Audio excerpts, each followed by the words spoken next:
Fala pessoal, tudo bom? Começando o vídeo mais esperado do canal, que é a Deck Tech do RAM Amarelo. O deck que eu fui campeão do Planetary Qualifier aqui de São Paulo. E eu não fui só campeão, como eu fiquei 10-0 no campeonato inteiro, em melhores de 3, e eu fiquei 20/3 em partidas no geral. Então eu só perdi 3 partidas, né, 3 jogos o campeonato inteiro. Então é um deck que mostra que é extremamente consistente, extremamente forte, e eu coloquei bastante tempo para aprender ele, para otimizar, melhorar a lista, aprender as matchups, e a ideia é passar um pouquinho de tudo isso para vocês. É, talvez eu esteja abrindo até demais aqui sobre o deck, mas eu vou falar um pouquinho realmente de tudo que eu sei sobre o baralho, um pouquinho sobre a lista, né? Então, eu vou passar sobre a decklist, vou passar sobre a minha escolha de cartas, quais cartas eu colocaria, quais cartas não, o que eu mudaria, algumas matchups e no final uma conclusão sobre o deck. Esse vídeo é bom tanto para você que quer aprender a jogar com o deck, quanto para você que quer aprender a jogar contra o deck, porque eu estou abrindo também o que ele quer fazer em cada uma das partidas. E aí, quando você sabe o que você quer fazer, também dá para você imaginar o que você quer fazer contra o deck, né? Então, acho que é um vídeo bom tanto para quem gosta do RAM e quer aprender, quanto para quem odeia o RAM e quer aprender a jogar contra, tá? Essa é a lista que eu fui campeão do Planetary Qualifier. E tem o link aqui, a gente tem colocado bastante no grupo. Ela é uma lista, deixa eu pegar o pointer aqui, que ela na verdade é uma lista bem básica, assim. Eu falei isso quando o Kenzo foi campeão com o Han também, mas não tem muito o que inventar na lista. Não vai ter 300 mil coisas diferentes de uma lista para outra. Acho que a grande diferença na minha lista é não ter o Craft Smuggler. Eu vou falar um pouquinho mais de cartas mais para frente, mas o Craft Smuggler é um outro robozinho 2/2 que entra com shield. Eu tirei ele para colocar 2 jetpacks e para colocar um Plo Koon no meu deck inicial, né? Então, eu acho que a lista ficou bem mais consistente contra a maioria das partidas. A única que ela ficou pior foi o Django, basicamente. É, e que foi a partida que eu acabei pegando na final, então eu não senti uma perda de consistência tão grande para compensar ter uma carta que era pior em várias outras matches. Então eu abri mão dela para colocar o Jetpack, que é uma carta que vocês não vão ver em todas as listas, e para colocar mais um Plo Koon, que eu vou falar mais um pouquinho para frente, mas é muito forte, especialmente na Mirror Match, né? Então na match contra outro Han. É, acho que a lista tá, vamos falar assim, bastante apertada em termos de alterações. Eu olho bastante para ela, acho que talvez a carta que eu trocaria aqui seria talvez tirar um Han Solo e colocar mais um Clear the Field.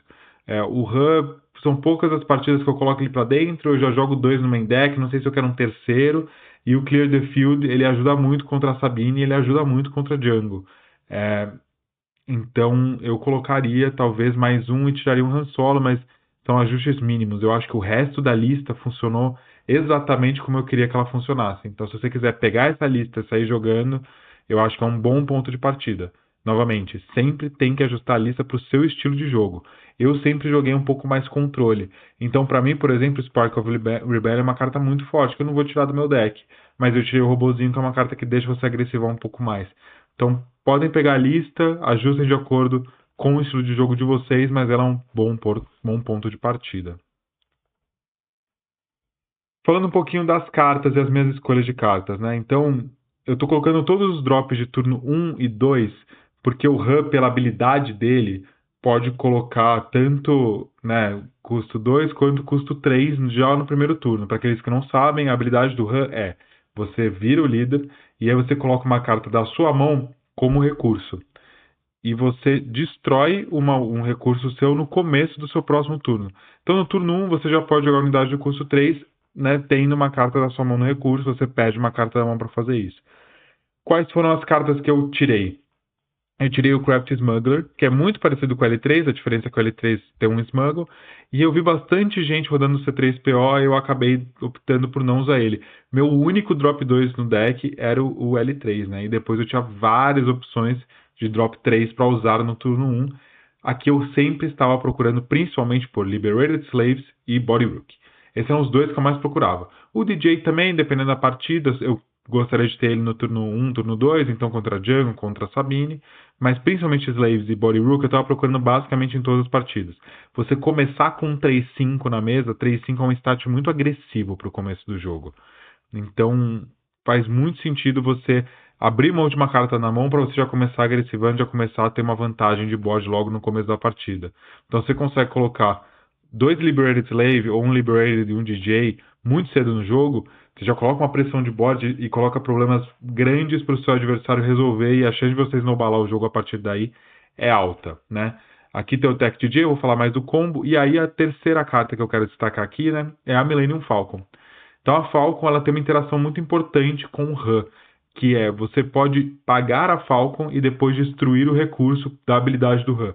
Então se você rampou no primeiro turno para usar a Millennium Falcon, no segundo turno, no começo, você paga ela e depois com o recurso que você pagou a Falcon, você destrói. Então você basicamente ficou com a Falcon de graça em campo, sem precisar pagar o custo dela a mais, né? Então ela tem uma interação muito forte com o Han também, por isso que ela é tão forte nesse deck.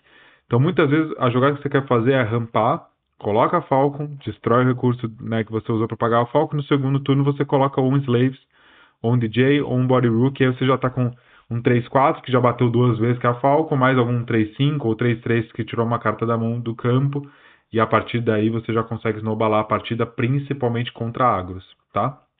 Então, esses são minhas jogadas de turno 1 e turno 2. Além disso, a gente tem os eventos, né? Principalmente Spark of Rebellion dá para você jogar no turno 1. Aqui você não quer jogar essa carta contra decks muito agressivos, porque você não quer perder pressão de board. O que você quer jogar, né? O Spark of Rebellion? Principalmente contra Bosque, contra Nakin, você vai querer jogar essa carta. E aí você tem outras cartas aqui que fazem jogadas mais tempo. Então, Surprise Strike. Putz, você dá mais 3 para uma carta só para atacar e você ataca com essa ação, é muito forte. Você muitas vezes resolve um jogo com isso. E o Waylay é muito forte em duas situações. Primeira, para resolver coisas no meio de jogo. Então, seu adversário colocou uma unidade que tem um shield, você não quer resolver com ela agora, você fala, pô, quer saber? Eu vou dar um bounce, é como se eu tivesse tirado ela de campo. E se o meu adversário quiser no próximo turno jogar a mesma unidade, tudo bem, ele vai estar jogando para baixo da curva. Eu vou ter alguma coisa mais forte para lidar com ela. Ou você pode jogar isso aqui no final de jogo, principalmente contra grandes desafios, vamos falar assim. Estou falando de Dragon, né, Cry Dragon, estou falando de Avenger, estou falando de Looks, esse tipo de coisa você pode muito bem. Ele joga um Look, por exemplo, que custa 7, você volta ele para mão para 3, se o adversário vai precisar passar, você ainda consegue fazer mais alguma coisa no turno. Né? E aqui existe um combo de você dar Waylay e depois Spark of Rebellion para tirar essas grandes ameaças. Então, se o seu oponente jogou uma Avenger, você pode jogar um Waylay, volta ela para a mão, um Spark of Rebellion e tira ela da mão do seu oponente. Então tem um leve combinho. E o Cunning, que é a carta mais forte do deck, possivelmente a carta mais forte do jogo, tá? E aí eu cada vez acho mais isso. Ela é extremamente forte os 4 modos, e ela é muito flexível, né? Você pode fazer basicamente tudo. O primeiro fala que você retorna uma unidade de poder 4 ou menos para a mão do seu oponente. Só isso já seria forte, né? O Waylay joga com isso, o Clear the Field é 3 e a gente joga obviamente para 4, só isso fica um pouco menos forte, mas só essa habilidade já é razoável. Então, pô, vamos supor que eu estou jogando com uma Sabine, ela bota um K2 em campo, eu faço isso, eu volto ele para a mão, a Sabine basicamente perdeu o turno dela e eu ainda tenho mais uma habilidade. Então é muito forte. Você pode dar mais 4, mais 0 para a comunidade sua, o que basicamente vira qualquer corrida. Né? Se você estava correndo contra uma Sabine ou contra o Django, isso aqui é suficiente. Exaustar 2 unidades, a mesma coisa. Você pode tanto lidar com coisas de final de jogo, sei lá, eu não quero que meu oponente bata com um Luke e um Obi-Wan na minha base, eu exausto os 2. E fazer o oponente descartar uma carta da mão dele também é muito forte contra as matches de controle. Né? Então você pode, por exemplo, contra um boss que dá um bounce numa unidade minha que tem um bounty, você pode dar bounce nas suas próprias unidades e fazer o boss que descartar uma carta. Cara, olha a força dessa jogada por 4. Então, assim, por que ela é tão boa e tão flexível? Porque as opções que ela te dão são boas contra todas as matches. Todas as opções vão ter um momento. Eu usei todas as 4 com certeza ao longo do campeonato. E acho que a única dessas cartas, né, da primeira coleção de 2 cores que tem as 4 opções muito fortes, né? Então, assim, Cunning é a carta que vira jogo, é a carta às vezes que define o jogo, mas você precisa saber bem qual você quer usar. Então, vou dar um exemplo clássico. Você dificilmente quer dar um mais 4 mais 0 jogando contra um Django. Porque você dá um mais 4 mais 0 e o Django pinga na sua unidade, está exaustada e você perdeu basicamente parte da habilidade do Cunning. Então você quer pensar muito bem, porque essa carta aqui muitas vezes é a carta que vai definir o jogo para você. Uma match contra o Django sem Cunning pode ser 50-50. Com Cunning é 70-30. Essa é a força da carta, tá?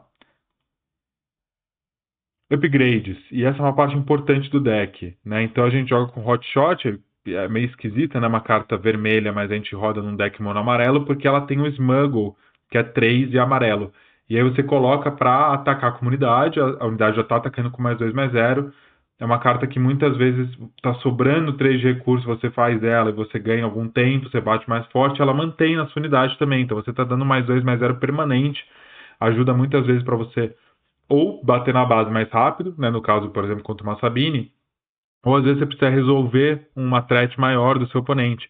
Então você pode bater com 6, por exemplo, com um Gamorrean Guards. Inclusive, é uma carta muito forte na Mirror, porque você quer resolver o HUD do seu oponente rápido.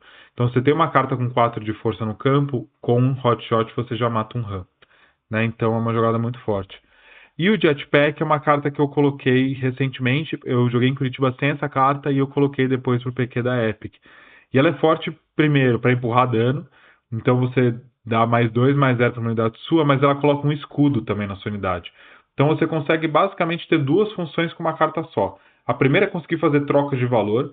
Pô, eu coloco +2/+0 numa unidade minha e eu bato numa outra unidade, eu tô dando, sei lá, 5, 6 de dano e eu não tô perdendo nada, eu tô só perdendo um escudo que já ia embora no próximo turno mesmo. Então essa é a opção 1, é você conseguir fazer trocas favoráveis. Né? Por exemplo, que eu estava falando do Gamorrean Guards com o HUD, serve também para o Jetpack. E a segunda coisa é que você consegue puxar dano. Então, muitas vezes, por exemplo, contra um Django, eu quero usar essa carta para garantir que eu vou conseguir bater depois. Então, você dá +2, e eu quero dar mais Surprise Strike, vamos supor. Então, eu estou dando +2, +3 já é +5. Se eu estou batendo com uma Emphys, por exemplo, estou batendo para 10 na base com essas duas cartas. Então, e eu garanto que eu vou bater porque ela tem um escudo. É uma carta muito forte, é uma carta muito flexível, e o Smuggle, que nesse deck também é uma vantagem muito grande, né? Eu posso jogar ela da mão, mas eu muitas vezes vou querer jogar ela do Smuggle. Eu vou comprar ela vai pro meu recurso. Quando for a melhor hora, eu jogo ela e eu consigo puxar um pouco de dano, fazer uma troca mais valiosa. Esses dois upgrades, eles são até um atalho mental para você durante o jogo. Viu ele? Joga pro Smuggle. A não ser que seja uma situação muito específica com o Jetpack, você provavelmente vai querer ver ele, jogar pro Smuggle, resolver isso aqui depois na sua vida. É até um atalho mental para você não perder tempo e não perder energia mental ao longo do campeonato. E falando de unidades de meio final de jogo, eu não vou falar tanto de uma a uma porque eu vou passar nas matchups quais são as cartas melhores e as cartas piores em cada uma das partidas. Mas, basicamente, aqui você está procurando sempre curvar as suas unidades, né? Então, você está procurando Gamorrean no turno 3, 4, depois uma Cantina, um Plo-Clun. A Zori e a Millennium Falcon podem as duas entrar no 6, porque elas têm Smuggle. Então, a Zori foi uma carta muito boa para mim ao longo do campeonato. 4/7 é um stat bem difícil de lidar para a maioria dos decks. Você poder comprar uma carta é muito forte. E aí, o seu topo de curva é a Enfys Nest e o Han Solo. E eles têm funções diferentes. O Han Solo é para controlar o chão, é para você conseguir fazer trocas de valor. Então, por exemplo, contra um Anakin, ele é muito forte. Mas contra um Django ele já não é tanto. E a Enfys é o oposto. A Enfys contra um Django ela é muito forte, porque ela consegue dar bounce em basicamente tudo do deck. E o Han Solo já não é tão forte, porque ele não fica trocando com nada, então a habilidade dele fica meio inútil ali. Então, saber quais cartas você quer, quais cartas você não quer, quais cartas são mais efetivas em cada match, é parte da dificuldade do deck e é parte do que faz ele ser tão forte e o que faz ter tanta diferença entre um bom jogador de RAM e um jogador que está começando agora. Falando sobre o combo, né? E aqui eu vou parar para falar porque eu acho que aqui é o grande medo da maioria das pessoas quando se pensa em jogar contra esse deck, mas eu fiz pouquíssimas vezes esse combo no campeonato, tá? E eu tô falando a opção de tech mais DJ, e aí você pode jogar isso aqui a partir do turno 4. Deixa eu dar um passo para trás. Para quem não sabe como funciona o combo do Han Solo. A ação do Han Solo fala: você joga uma carta da sua mão para o seu recurso, e aí no final do seu próximo turno você destrói um recurso. O DJ fala: quando você joga ele do Smuggle, você toma controle de um recurso do seu oponente. Quando o DJ sai do campo, você devolve o recurso do seu oponente. O que você pode fazer? Você usa a habilidade do Han, põe um recurso seu, rouba um recurso do seu inimigo com o DJ, e no começo do próximo turno você destrói o recurso do seu oponente. Então você fica permanentemente com o recurso a mais que você colocou do Han, e o seu oponente fica permanentemente com o recurso a menos que você roubou dele. Então você rampa como se você rampasse 2 vezes com uma jogada só, né? Você põe um a mais para você e você tira um do seu oponente. Por que isso é tão forte? Porque você pode lidar, por exemplo, com líderes que entram no turno 6. Porque você pode fazer isso aqui a partir do turno 4 com o Tech, mas normalmente você vai fazer isso no turno 5 com o Han. Você pode, por exemplo, tirar oportunidades do seu oponente jogar cartas mais fortes mais rápido. Então, um boss que quer chegar no turno 8 para jogar a Snoke, depois a Avenger, etc. Você joga isso um turno para frente. Então, é muito forte esse combo aqui, principalmente contra decks mais mid-range e mais controle, e ainda mais contra decks que flipam no turno 6, no turno 5, né, com 6 recursos. Né? Então, esse é o combo e por isso que ele é tão forte. Tem 2 opções. A primeira é fazer com Tech. Então, o Tech fala que cada recurso seu ganha Smuggle, e aí você pode jogar do Smuggle com mais 2. Então, o DJ, ao invés de custar 7 do Smuggle, ele custa 5. Então, a partir do turno 3, 4, você já pode fazer o Han virar e jogar o DJ para 5. Né? E aí você rouba um recurso oponente e flipa o Han. Porque aí você vai ter 6 recursos, né? Os 5 seus mais o sexto que você roubou do seu oponente. E aí você bate, você já está em 7. Então, assim, é esse o nível desse combo com o Tech DJ. Eu fiz esse combo pouquíssimas vezes. A maioria dos oponentes sabe como esse combo funciona e vai lidar com o Tech assim que ele cair no campo, tá? Então, só tenta esse combo se você tiver bastante certeza ou se você entender que é meio sua única alternativa de vitória. Normalmente, como que você vai querer fazer é o combo do Han, entre aspas, sozinho com o DJ. Então, o que você vai querer fazer é, você está com 5 de recursos, você usa a habilidade do Han, fica com 6. Flipa o Han, bate com o Han, e aí você vai ter 7 recursos. E aí você usa o DJ do Smuggle. Tendo isso, vai ter 8 recursos. No começo do seu próximo turno, você vai destruir 2 dos seus recursos. Um dos recursos que você vai destruir vai ser o do seu oponente. Então é isso que você faz quando você só tem, entre aspas, o Han. Qual que é o grande lance do combo? Você só quer jogar ele quando você tiver certeza absoluta que seu oponente não tem como lidar com o DJ. Por quê? Porque você gastar os seus 7 de recursos para fazer uma 3-5 é uma jogada muito ruim. Né? Ela só é boa por causa da habilidade do Smuggle, de roubar o recurso. Você só pagar 7 para fazer um 3-5 é uma jogada assim tenebrosa. Então, se o seu oponente, por algum motivo, conseguir lidar com o DJ rápido, você gastou 7 recursos para fazer nada. E isso às vezes vai te perder o jogo. Então, às vezes é melhor. Vamos supor, você tá jogando uma partida. Eu tive uma partida exatamente assim contra o Brandolin. Acho que foi a última partida do Suíço, ou penúltima partida do Suíço. A gente estava jogando e eu tinha o DJ no Smuggle. E eu decidi jogar a Enfys Nest, né? Porque você vira abaixo, você está com 7 recursos, você pode jogar a Enfys Nest. Eu decidi jogar a Enfys Nest porque eu achei que o Brandolin poderia ter alguma maneira de lidar com o DJ. Então eu preferi fazer uma jogada que eu tinha certeza que ia ser forte, do que fazer uma jogada que poderia ser fraca, né? Então, muitas vezes você vai se encontrar nesse dilema e saber quando vale a pena ir para o DJ ou vale a pena jogar uma jogada mais consistente, jogar uma unidade de custo 7 ou uma de custo 5,2, 4,3, né? E você fica com um board mais estável, também é parte importante aqui. Não é porque você tem o DJ no Smuggle que você vai fazer sempre ele no turno 5, tá? Isso aqui é bem importante. Muitas vezes você não vai fazer. Eu fiz poucas vezes ao longo do campeonato. Quando você faz e consegue fazer, você ganha o jogo. Se vocês forem ver a stream do Elba no Fazendo Nerdice, na segunda partida, eu joguei contra o Cad Bane Azul, que foi na stream, e eu fiz o DJ 2 vezes no primeiro jogo. E basicamente me ganhou o jogo automaticamente. Então sim, quando você consegue fazer, você provavelmente vai ganhar o jogo. Mas muitas vezes você não vai querer fazer, mesmo tendo o DJ no Smuggle, porque seu oponente vai ter alguma maneira de lidar com ele. 5 de vida é relativamente fácil de lidar. Um Force Choke lida com ele, um Takedown lida com ele, uma unidade batendo lida com ele. Então, toma bastante cuidado aqui quando for fazer esse combo para você não perder o jogo achando que você está fazendo uma jogada forte. Então, assim, com essas cartas, a gente monta o que eu estou chamando de base do deck. E eu estou deixando isso aqui para vocês construírem o deck de vocês com base nisso. Essas aqui são as cartas que eu, Alexandre, no momento atual do jogo, não cortaria de jeito nenhum. Né? E aqui, para o meu estilo de jogo, eu adicionaria Spark of Rebellion. eu não acho que é pra todo mundo, né? Eu já vi bastante gente jogando, inclusive, sem ou com ela no side. Então eu sei que não é pra todo mundo. Eu gosto muito da carta, eu colocaria 3 aqui também, mas eu tô deixando uma lista genérica do que eu tô chamando aqui de RAM base. Vocês pegam essa lista e a partir daqui vocês melhoram ela ou implementam, primeiro, as cartas que vocês tiverem, segundo, as cartas que vocês querem jogar. Então, vou dar um exemplo para vocês. Eu gostei muito da Zori Bliss. A Zori Bliss é aquela 4/7 que você bate, compra uma carta e descarta no final do turno. Tem gente que gosta muito da Millennium Falcon grande, né? Da 5/5 que entra com Emos. Eu gosto menos dela. Então eu rodo 2 Zori Bliss e uma Millennium Falcon grande. Tem gente que roda 3 Millennium Falcon grandes. Tem gente que roda uma Zori, 2 Millennium Falcon. Então é esse tipo de ajuste que vocês podem fazer com essa base aqui, né? Vocês pegam, olham todas as cartas que eu coloquei aqui. Tem outras cartas também, se vocês forem procurar as listas que ganharam, tem diversas cartas do Han Solo. E aí vão ajustando a lista primeiro para o que vocês esperam do meta, o que vocês têm, e também o que vocês gostam de jogar. O estilo de jogo de vocês é mais agressivo ou é mais mid-range, o estilo de jogo de vocês é mais controlador, né? Você quer jogar um jogo mais grind, pensar no final de jogo com tech, ou você quer jogar um jogo mais, né, bater na cara e ir para cima. Você vai enfrentar mais Sabine, vai enfrentar mais Django. São todas perguntas que você vai fazer para montar com base aqui nessa lista de hub base que eu estou colocando.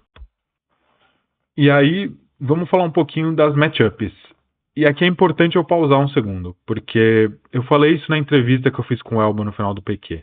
Esse é o deck que mais tem diferença entre as matchups. O jeito que você joga cada uma delas é extremamente diferente. Então, eu vou passar aqui 6 matchups que eu acho que elas mostram muito do meta. E aí, a partir delas, vocês precisam se adaptar para jogar partidas desconhecidas. Vou dar um exemplo de novo. Eu joguei contra um Cad Bane azul na segunda rodada. Era uma partida que eu não sabia, eu não tinha um jogo preparado, eu não tinha um side preparado, mas eu tenho um preparado para Nakin azul, eu tenho um preparado para Bosque azul, eu tenho um preparado para Cad Bane e Tarquintal. Então, a partir da mistura desses três, eu montei um plano de sideboard, um plano de jogo contra o Cad Bane azul, imaginando o que ele poderia fazer no turno 1, né, no jogo 1. Eu, como entre aspas, escautei o que ele pretendia fazer, e no jogo 2 eu já sabia muito mais, a partida foi muito mais tranquila. Então aqui, nessa lista de sides, eu estou passando, side matchups, eu estou passando muito os arquétipos, tá? E aí vocês adaptem, primeiro para o deck de vocês também, segundo, se tiver alguma partida mais diferente, vocês vão precisar se adaptar, não tem jeito, eu não consigo passar sobre todas as combinações possíveis e imagináveis aqui. Bom, primeiro é Sabine, e Sabine, eu estou passando aqui primeiro as 2 partidas que a gente mais joga, em geral, quando vai jogar campeonato aqui no Brasil, né? Porque se você for olhar meus outros vídeos aqui dos PQ Reports, sempre foram os 2 decks mais representativos, né? Sabine CL e Django Tarquintal. Falando sobre a Sabine, você quer ter uma estratégia completamente agressiva e bater na cara. Eu joguei uma partida contra o Jamal. O Jamal é um ótimo, excelente jogador de Sabine e eu consegui dar race nele. Eu sentei para falar com o Elbo, ela falou: "Pô, eu não sabia que Han batia em Sabine." E eu falei: "Bate e bate muito rápido." Né? E é isso que você quer fazer. Você quer bater e bater muito rápido. Então a principal carta que você está procurando é a Millennium Falcon, né? Porque você já consegue começar a bater 3 na base na primeira rodada. Então, a base dele já começa com 25, então já é 5 a menos de vida. Se você entra batendo 3, você já está saindo de 30 a 22. E aí são 8 pontos de vida a diferença na corrida. Isso é basicamente irrecuperável. É muito maluco, mas você basicamente ganha a partida no turno 1 de você ter a Falcon, né? Qual que é a jogada que eles podem fazer? Principalmente alguma coisa de turno 1 e Wing Leader, dando mais 2 de experiência no turno 2. Por isso que o Waylay é uma das cartas essenciais nessa partida também. Né? Na partida que eu joguei contra o Jamal, ele jogou no segundo turno Wing Leader e eu quase perdi por causa disso.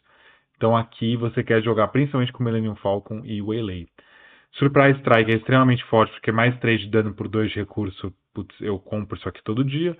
Cunning é o que eu estava explicando para vocês, você basicamente vira a corrida. Se você por acaso estiver atrás da corrida, ou estiver só um pouquinho na frente, você exaustar 2 unidades da Sabine e dar mais 4 para uma unidade sua, em geral mata a corrida.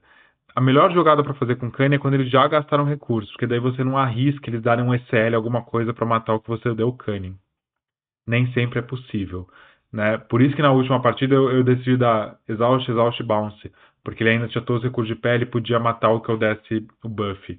Então, mas é o que define a corrida muitas vezes. Se você já sai com a Millennium Falcon, um Cunning na mão, 90% de chance de você ganhar esse jogo, tá? E aí, aqui eu deixei o Liberated Slaves como um placeholder, né, para 3-5 de força. 3-5 é muito forte, você pode jogar no turno 1, pode jogar no turno 2. Você não quer os robozinhos, tá? Por quê? Porque a Sabine tem a Sabine unidade, que bate pinga. Então ela é 2-3, ela batendo pinga 1, então ela tira o escudo, depois mata e sobrevive. E aí é o oposto, você tá muito para trás na corrida, e aí o jogo fica todo esquisito, tá? Então essas são as cartas que você tá procurando. Sideboard. Eu coloco Bamboozle. Bamboozle é uma carta que sempre funcionou contra a Sabine, porque você descarta uma carta da sua mão, tira o Darksaber e exausta a Sabine, e ele basicamente perdeu o turno inteiro dele, é uma jogada super forte. Clear the Field. Essa é uma jogada super tempo, e da mesma forma como eu quero o Waylay, eu quero o Clear the Field. É basicamente isso, e ela ainda tem o upside de, pô, se o seu oponente joga 2 cartas iguais, eu tô voltando 2 cartas pra mão. Então eu não tenho por que não jogar essa carta aqui, sendo que basicamente todas as unidades que eu vou querer voltar pra mão da Sabine pra fazer jogadas mais tempo, eu jogaria com o Waylay, então por que eu não vou querer fazer isso pra 2 de recurso ao invés de 3, né? E o Gamorrean Guards, porque se tudo der errado, você tá parando o dano da Sabine. Então ele entra no turno que a Sabine entra e a Sabine entra 2-5 e ele é 4. Então a Sabine precisa bater nele ou outra unidade precisa bater nele. Fica todo esquisito o turno da Sabine quando você coloca ele em campo. O que eu não quero? Enfys Nest e Han Solo. O jogo não chega em 7 recursos. Assim, não chega pra nenhum dos dois lados. Ou você já matou ou você já morreu. Em geral, você mata ou morre no turno do Han Solo ou no turno seguinte, tá? Então, assim, tira todos. E Spark of Rebellion eu também tiro se faltar alguma coisa pro sideboard. Então, como eu coloco 2, 1, 1, aqui eu não preciso tirar tanto Spark of Rebellion, mas dependendo de como você quiser montar, se você quiser tirar o Spark, pode ser também. Tem gente que gosta do Spark lá pros turnos do Han, pra você poder tirar, sei lá, um Paul da mão. Eu, pessoalmente, não gosto tanto. Então essa é a match contra a Sabine. Basicamente você quer fazer corrida com ela, colocar unidades fortes que batem rápido no começo do jogo e finalizar o jogo com o Super Strike ou também com o Hot Shot. E aí se tudo estiver dando errado, você vira a corrida com o Cunning, tá? Então essa é a partida contra a Sabine. Django é uma partida mais diferente. Você quer normalmente bater na base do Django, mas você precisa pensar um pouco mais em tempo. E aí você precisa pensar em algumas cartas que o Django joga, né? Por isso que eu falo que é um agro-tempo aqui contra o Django. Você quer pensar em basicamente 2 cartas que o Django pode jogar, que é On the Doorstep, que é o que cria 3 drones, ou o Triple Dark Raid. Por isso que você quer Body Rook e por isso que você quer Kira. A jogada mais forte, né? Então, os 3 primeiros turnos mais fortes desse jogo aqui é turno 1, Falcon batendo numa outra nave, fazendo ele gastar Tarkin Town. Cara, você tá indo pro turno 2, a base dele tá com menos 5 de vida, ele já gastou a habilidade, né? Menos 5 porque Tarkin Town tem menos 5 de vida naturalmente. Ele já gastou a habilidade, você tá indo pro turno 2 zerado e você com mais 5 de vida. Pô, dentro 100%, fechado. Então, assim, Millennium Falcon batendo na outra nave, forçando Tarkin Town, ótimo. Segundo turno, Body Rook. Você já tira, vamos supor, tira um On the Doorstep. E aí você pega a iniciativa. Terceira rodada, Triple Dark, você bota a Kira, nomeia Triple Dark Raid, e aí ele vai ficar jogando navinha. Então, assim, se você consegue fazer essas 3 ações, cara, você tá muito na frente do jogo. Se o cara não tiver Triple Dark Raid ou alguma outra coisa na mão, se vocês forem ver a final, eu joguei uma Kira e o meu adversário tinha 2 TIE Phantoms na mão. Então eu nomeei TIE Phantom e não conseguiu fazer nada no turno. Então, assim, Falcon, Body Rook, Kira, muito forte. Você quer ter iniciativa indo pro turno 4 para poder jogar a Kira antes que ele jogue TDR, tá bom? E aí o Cunning é a mesma coisa da Sabine. Se você por acaso estiver atrás na race, isso aqui você exausta, dá bounce e volta pra cima da race e ganha. Bambuzo é forte porque você pode exaustar o Django no turno que ele entra, ou exaustar alguma coisa que ele jogou com Triple Dark Raid. É menos forte do que contra a Sabine, mas eu não quero o Han Solo nessa match. Então eu prefiro o Bambuzo que o Han Solo. Mas ela não é espetacular não, tá? É só porque eu realmente não quero o Han Solo. Eu troco o Waylay por Clear the Field. Porque o Waylay para 3 nessa partida fica um pouco caro. Mas o Clear the Field para 2 já é melhor. E muitas vezes o Django vai jogar 2 naves iguais na partida, né? Então, assim, o Clear the Field eu gosto mais que o Waylay, por isso que eu troco um pelo outro. E aí eu tenho o Cantina Balsa no lugar da Millennium Falcon. Eu vejo muita gente gostar dessa Millennium Falcon na partida contra o Django, mas muitas vezes ela vai entrar batendo no espaço e ela vai morrer logo em seguida. Então ela é basicamente um 5, tira uma nave. Não sei, não gosto não. Eu prefiro o Cantina Bouncer, ela entra, dá bounce em uma nave, fica em campo. Normalmente eu prefiro brigar no chão e deixar o espaço pro cara e falar, beleza, fica me batendo no espaço, eu vou te bater mais rápido que no chão.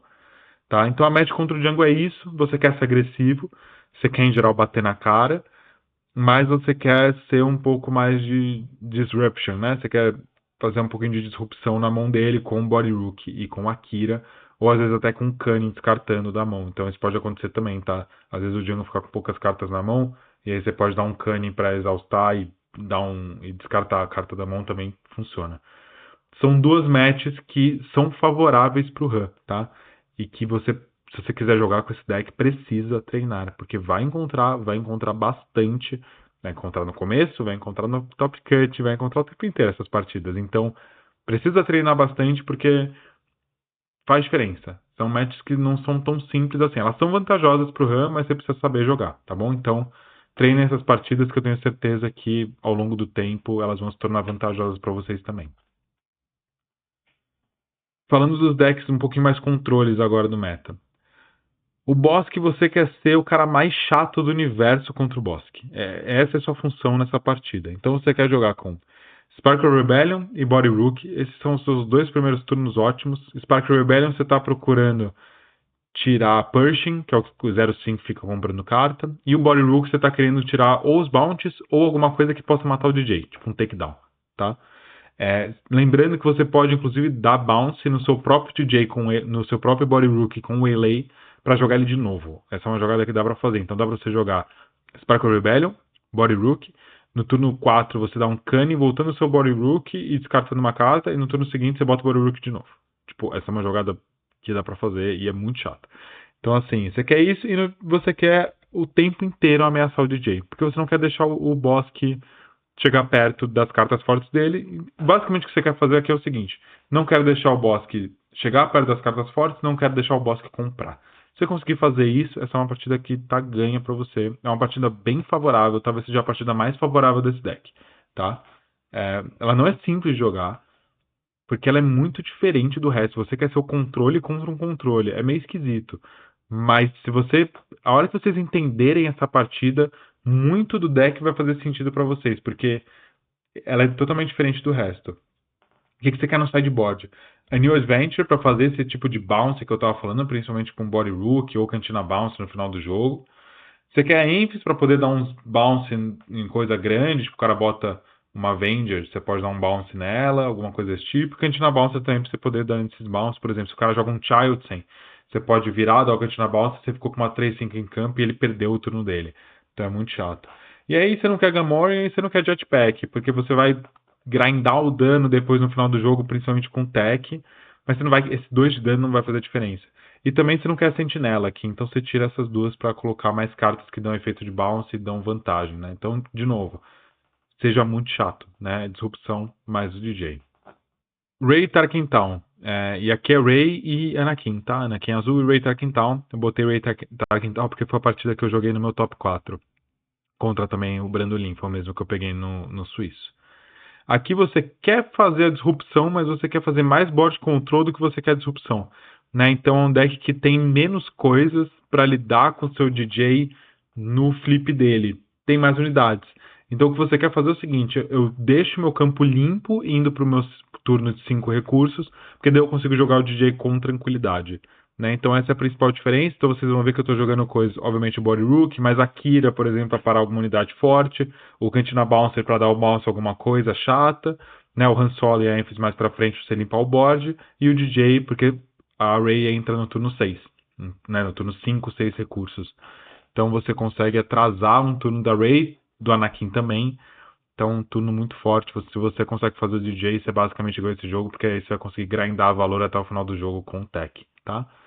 Sideboard, você coloca as suas unidades mais fortes de volta, coloca mais os efeitos de bounce que você tiver, tira o Gamorrean Guards, porque você quer ter o campo limpo, você não quer ter sentinela, e tira o Jetpack, porque, de novo, mesma coisa que o Bosque, esses 2 de dano não vão fazer diferença, ou vão fazer pouquíssimas vezes.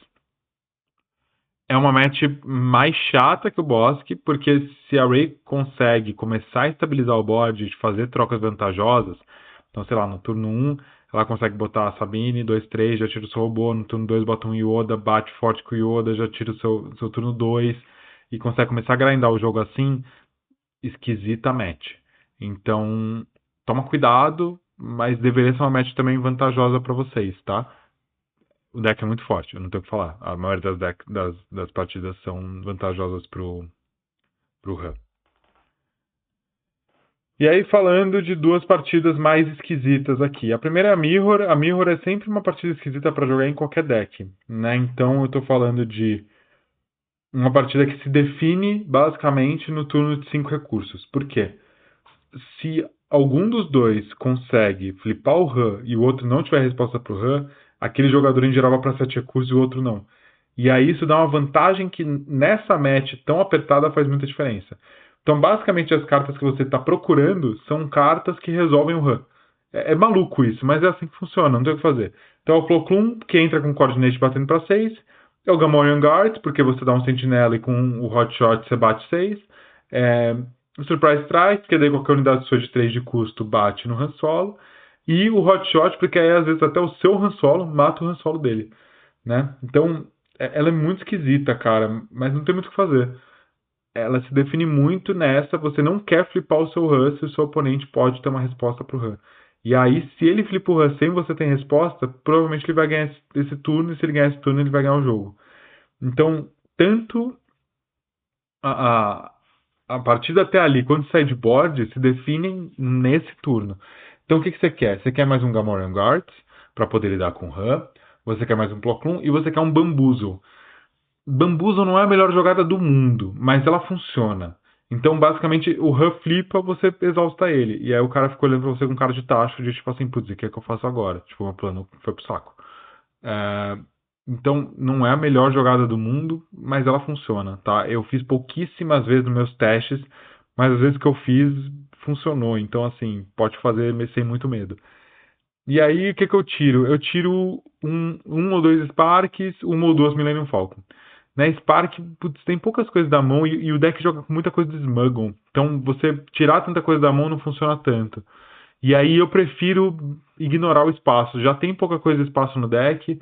Eu prefiro forçar o ground, ganhar controle do board e ir pra cima do que ficar tentando brigar em duas arenas diferentes, tá?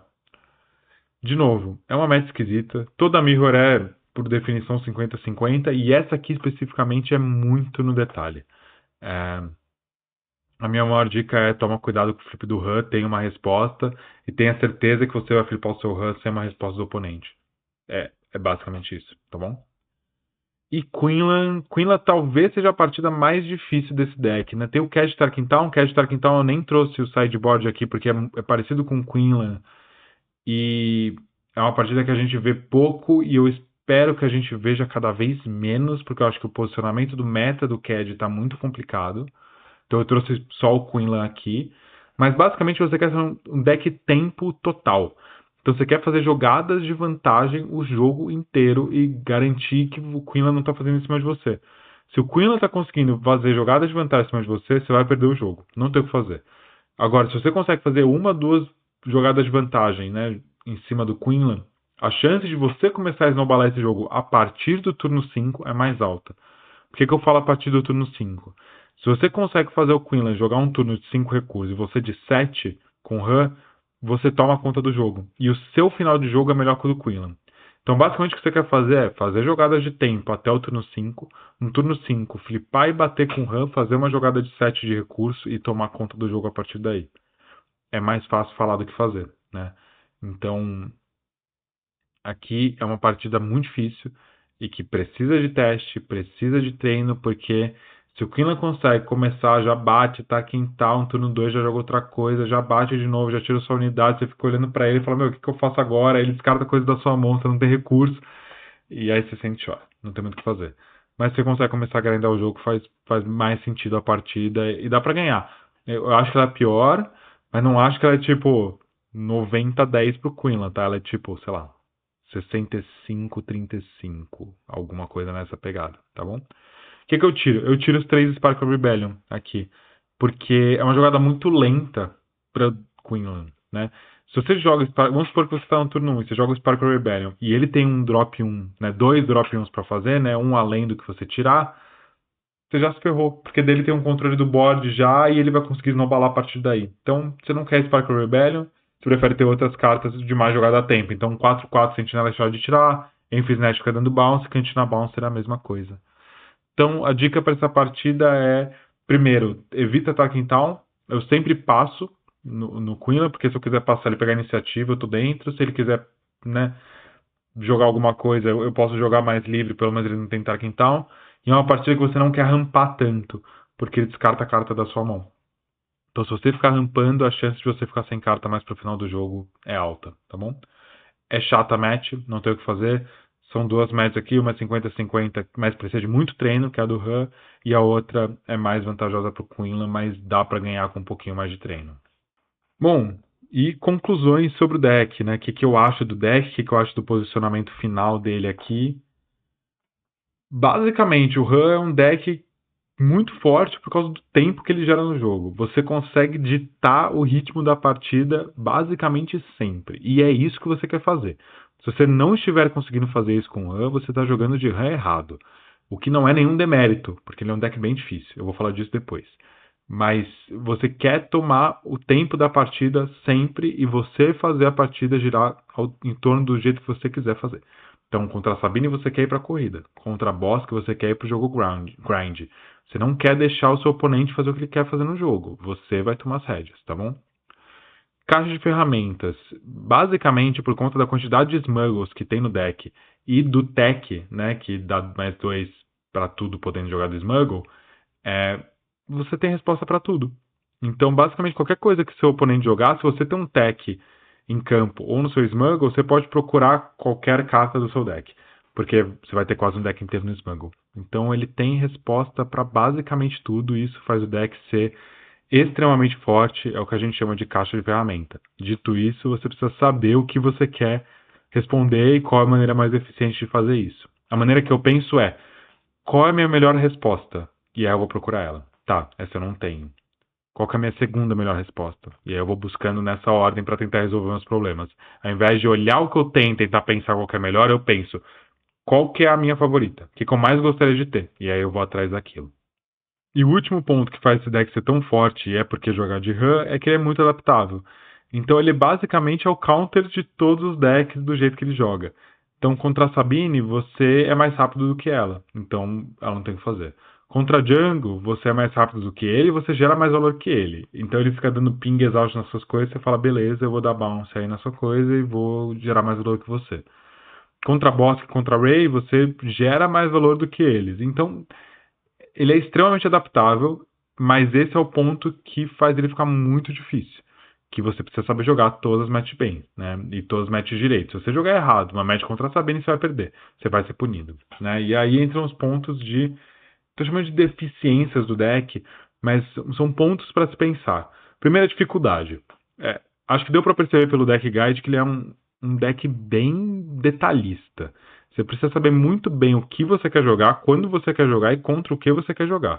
Se você não souber, você vai ser punido. Não tem jeito. Ele é um deck que pune muito se você joga errado. Então, se você quiser pegar esse deck, pensa bem, porque ele requer treino, ele requer estudo.